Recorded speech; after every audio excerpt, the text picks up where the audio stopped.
हे बघा, ह्या कार्ड्समध्ये मला असं दिसतंय की या कार्डमध्ये ना सर्वात आधी बोलण्याची इच्छा आणि अट्रॅक्शन दिसते मला. नो कॉन्टॅक्ट असूनही समोरची व्यक्ती ना पूर्णपणे असं डिस्ट्रॅक्ट झालेली नाही आहे.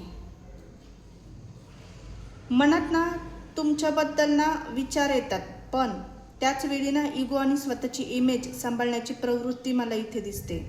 आणि त्यांच्या मनात ना कदाचित असे पण विचार चालू असतील, मी आधी मेसेज का करू, तिने तो किंवा ती कोणीही असेल त्यांचे असे विचार आहे की तिने मला असं आठवलं असेल का, किंवा तुम्ही त्यांना मिस करताय का नाही, मी कॉन्टॅक्ट केला तर तिची रिॲक्शन काय असेल, किंवा तिने मला खरंच मूव्ह ऑन केलं का, असे तुम्हाला जसे विचार येतात ना तसे त्यांना पण विचार येतात. हे कार्ड मला असं सांगते. आणि फक्त बोलणं आणि प्रत्यक्ष कमिटमेंट यात फरक आहे. ते मेसेज किंवा कॉल करू शकतायत, पण गोड बोलू शकतायत, अचानक असं जवळ येण्याचा प्रयत्न ते करू शकतायत, पण त्यामागे ना एक जेन्युइन बदल आहे का हे तपासण्याची खूप महत्त्वाची गोष्ट आहे असं त्यांना असं वाटते.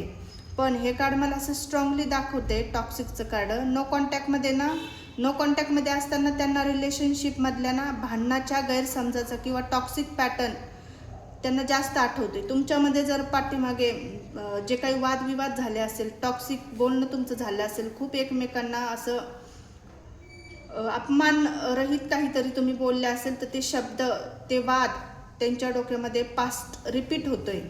निगेटिव्ह गोष्टी तुमच्याबद्दल रिपीट होत आहेत.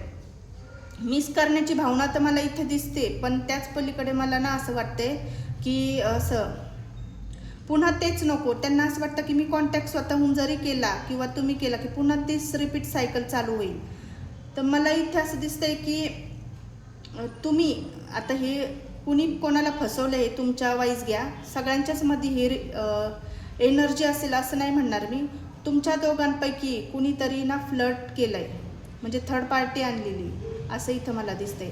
द डेव्हिलचं कार्ड मला काय सांगते की तुमच्यामध्ये ना एक निगेटिव्हिटी आलेली आहे. कुणी तिसऱ्या थर्ड पार्टीने तुमच्यावर एक ब्लॅक मॅजिक निगेटिव्हिटी पाठवलेली दिसते. तुमच्यामध्ये ना सततचे वाद होतात. 2 दिवस तुम्ही चांगलं राहतात, पुन्हा तुमच्यात वाद होतात. आणि मला इथे असं दिसतंय की तुम्ही असताना किंवा तुमचे पार्टनर असेल फ्लर्ट करतायत, म्हणजे फसवणूक तुमची करतायत. आणि नो कॉन्टॅक्ट सिच्युएशनमध्ये सध्या तुम्ही आहे, तर तुमच्या रिलेशनमध्ये तुमचा पार्टनर तुमच्यासाठी काहीही ॲक्शन घ्यायला तयार नाही आहे असं इथं मला दिसते. आणि त्यांचे विचार पण असे आहेत की मला आता इथून पुढं कुठलीही ॲक्शन घ्यायची नाही आहे. आणि मला इथं जास्त करून अशी एनर्जी येते की समोरचं तुमचा पार्टनर आहे, सगळ्यांचं नाही, कोणाकोणाचंच म्हणते की ज्यांना माहिती माझ्या पार्टनरनी मला फसवलेलं आहे. थर्ड पार्टीची एंट्री मला तुमच्या रिलेशनमध्ये दिसते आणि हे फ्लर्ट करतायत, तुम्हाला माहिती नाही आहे. हे जी काय एनर्जी त्यांची अटेन्शन देणं आहे, केअर करणं आहे, गिविंगच्या नेचरमध्ये थर्ड पार्टी बरोबर आहे, तुमच्याबरोबर काहीच नाही आहे. याचं इमोशन्स पण नाही आहे, अट्रॅक्शन पण नाही आहे.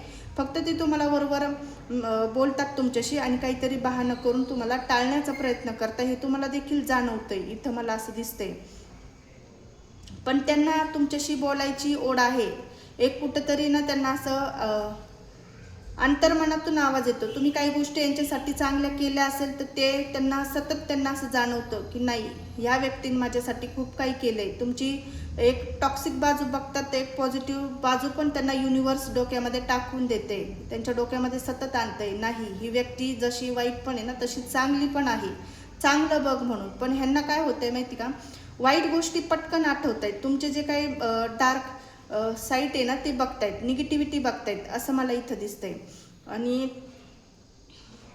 आणि तुम्हाला असं वाटत असेल मला जितका त्रास होतो समोरच्या व्यक्तीला होतो का, हे बघा, त्यांना त्रास होतो पण त्यांच्याकडं ऑप्शन आहे. सगळ्यांसाठी रीडिंग नाही आहे, मी आत्ता पण सांगते. ज्यांना माहिती आहे आमच्यामध्ये थर्ड पार्टी आहे, तर तुम्ही बोलले काय आणि नाही बोलले काय यांना काही फरक पडत नाही. पण यांचं फरक कधी पडतो, जेव्हा तुमचं बोलणं खूप दिवस झालं तुम्ही बोललेच नाही, तुमचं नो कॉन्टॅक्ट सिच्युएशन असं लांबलं गेलं असेल ना, तेव्हा ह्यांना तुमची आठवण येते, तुमची जाणीव कुठंतरी होते. तुमचं चांगलं केलेलं तुम्ही काय काय असेल ना ते गोष्ट ह्यांना जाणवते, तेव्हा ह्यांना तुमची आठवण येते.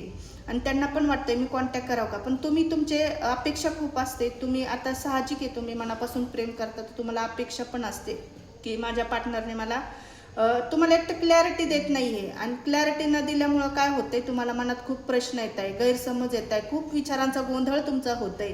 तुम्हाला हर एक प्रश्नाचं उत्तर तुमच्या पार्टनरकडून पाहिजे असतं, आणि जे उत्तर देतात त्याच्यावर तुम्हाला विश्वासही बसत नाही, कारण तुम्हाला असं वाटतं की माझा पार्टनर ऑलरेडी मला फसवतोय, आणि ऑलरेडी सत्य तुम्हाला माहिती असतं, पण तुमचा पार्टनर तुम्हाला दुसरंच काहीतरी सांगत असतो. त्याच्यामुळं मला इथे असं दिसतंय की तुम्ही खूप ना असं टॉक्सिसिटी ह्या रिलेशनमध्ये बघतायत.